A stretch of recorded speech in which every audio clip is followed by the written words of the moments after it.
मैदान से। HBL PSL season 9 के 21वें मैच में पेशावर ज़ल्मी के बड़े हदफ के ताक़ुब में मुल्तान सुल्तान्स के खिलाड़ी इफ्तिखार अहमद और कुर्स जॉर्डन की धुआंधार बल्लेबाजी भी काम न आई। पेशावर ज़ल्मी 205 रन के हदफ का दिफा करने में कामयाब हुई। हदफ के ताक़ुब में मुकर्रर 20 ओवर्स में मुल्तान सुल्तान्स की टीम 200 रन बना सकी। मुल्तान सुल्तान्स की जानिब से मोहम्मद रिजवान ने 32, कुर्स जॉर्डन ने 12 गेंदों पर 30 रन बनाए, जबकि इफ्तिखार अहमद ने 5 छक्कों और 4 चौकों की मदद से 27 गेंदों पर 60 रन बनाए। पेशावर ज़ल्मी की जानिब से आमिर जमाल ने 2, नवीन उल हक और मेहरान मुमताज़ ने 1-1 विकेट हासिल की। सलमान अरशाद 3 ओवर्स में 46 रन देकर टीम के लिए सबसे महंगे बॉलर साबित हुए।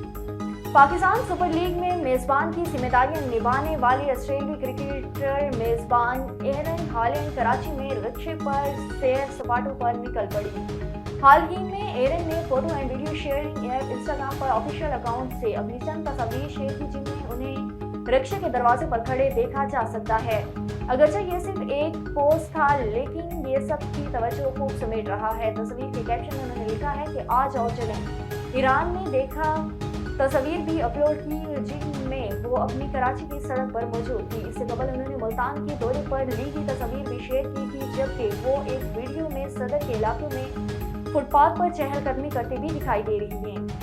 पाकिस्तान अंडर 19 फुटबॉल टीम के खिलाड़ी फरहान खान ट्रैफिक हादसे में जाँ बाख हो गए। रिपोर्ट के मुताबिक AFC 2020 और अंडर 19 क्वालिफायर्स में शाहीन की नुमाइंदगी करने वाले कौमी अंडर 19 टीम के खिलाड़ी फरहान खान एक हादसे में इंतकाल कर गए।